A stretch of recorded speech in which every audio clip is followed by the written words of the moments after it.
Hello, Dwight Norris here of fishingnetwork.com here on the Charles River, and today we're going to talk about how to catch fish. Now this may seem like a open-ended topic. There's many ways to fish, and you have to fish differently for each type of fish. And they have techniques, they have appropriate lures, they have things that they prey on, and you have to match the hatch, as I've always said if you've been looking at my other videos. And because of this, it's kind of hard to grasp in one single video. But what I really wanted to say about how to catch fish is that you can do it no matter where you are. You may be on a river, you may be on a lake, you may be in an estuary, you may be on a dam, you may be on an ocean or pond or any other type of body of water that has fish in it. But like my other video, the best bait to use for bass, there are a small amount of things that you can use to catch fish quickly. And one of those things is a worm. It's like the universal bait for all fish. All fish eat worms. I can't think of one that doesn't eat a worm. There are different types. They have your landworms, night crawlers, earthworms, red worms, and then you have your sea type, which are like lugworms, or you can call them sandworms. And they have various sizes from a couple inches all the way up to a couple of feet. And all fish usually eat them. So if you really want to just catch a fish, that is the way to do it. So what other ways is it possible to catch fish? There are also other things that they prey on. They prey on themselves sometimes. Largemouth bass do that. Pretty much just a couple of weeks after they give birth, they may possibly eat their own young because they're so hungry. But another thing is minnows. There are minnow type forage that many type of fish prey on. You could probably think of some of them: American shad, regular minnows, herring, etc. And those particular type of fish are somewhere within a couple inches to maybe a foot long. And a variety of different fish will actually prey upon them and actually eat them. And you can sometimes get these at your local fishing store, and sometimes you can't. But if you can't, you should look into finding some ways to actually get traps that you can get your own lures, your own bait for cheap. Because sometimes paying $1 or so for a single bite is not worth it. You know, minnows are cool. You put them in a minnow bucket, make sure they're aerated. You put them out there, you're gonna get a bite. It may get on the hook, it may not, but for sure it's gonna, one, kill your bait or chomp it in half. And after that, it's like cut bait. You might get another fish that sees an injured minnow and they bite it, or you may get a catfish that wants an easy meal and it sees it on the bottom and it smells it because it has a smelling sense just like a shark. But otherwise, that's what you have to do.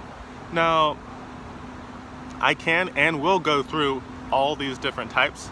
I'm going to use this video to make a blog post about how to catch fish, and it will be extensive. And it'll have a variety of videos that go to it, like the time to catch a fish, where to catch a fish, techniques to catch a fish, talking about different kind of hooks, circle hooks versus different styles of hook, which is safer, which is better, which catches the fish easier and enables you to get it out and keep the fish healthy better. The colors of different baits, other attractants like smell or sound that you can use to catch fish. There are a variety of things. That's why you can see how to catch fish is a very large topic, and it's better suited for text rather than video. Otherwise, you would be listening to me for several hours. And I don't think you want to watch me for several hours, but if you do, awesome, thanks. Thanks for being on here and watch me on YouTube. Please subscribe below. I'll have more valuable content almost every day. But this is pretty much where this video is going to end, and I'm going to tell you to go down below into the description, and there'll be a link to the top level of this topic, how to catch fish, on the fishingnetwork.com website, and you'll be able to see that along with all the the subheadings, which will lead to subtopics and sub-blog posts about those said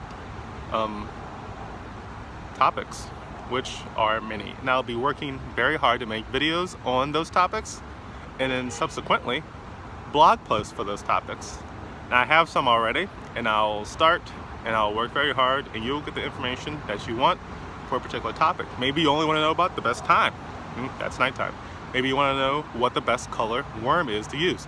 That's a natural color. Brown, black, green. Those work well. Things like that. I have some of those things already. You can watch the video posts for those, and you'll see subsequent blog posts about those as well if they're not already there. You can see what I have on the blog post by going at fishingatwork.com/blog, or just going to the homepage and clicking the blog button. I'll be making some updates to the website soon. And if you want more information about how you can get out here while you're at work because you don't have any time and you can only go during the weekend, please go to the website. You'll see a large button right in the middle of the screen that says subscribe here to get your 10-step process to go fishing at work PDF. Get that, read it, consume it, immediately try it. Don't linger, don't think. Just go and do. Take action and see if it works for you. If it doesn't work, please tell me, and we will work together on making it work. And I'll show you, and I will help reduce your fears so you can get out here and go fishing and hang out with all these other people who are actually running right in front of me. They're taking their time and they're going running because they love running. See them here? Runners, they're doing what they want. They're runners. We're fishermen, and we want to fish. And if you want to know how to catch fish, then you should take this literally and learn every single step. And while you learn every single step, you should take action. You should take action on everything. Stop consuming content. Stop lingering. Stop thinking. Stop wondering and pondering, and go do it. Go try it. Nothing will happen until you do. I think you know this in here, but your body just won't let you do it because you're distracted by everything else. You know, all these distractions in life and things you have to do maybe aren't things you have to do. Maybe you should look into that. And I go into a little bit about that on a link for time management inside the 10-step process to go fishing at work PDF. So please go to the website. If you're on my YouTube channel right now, please subscribe down below. Write a comment saying, hey Dwight, sounds pretty cool. How can I do it? I'll point you wherever you need to go. I'll give you some quick tips. I will respond. I'm not a guy that just ignores people. If you write to me, I will actually respond. So go do that. And remember, go fishing.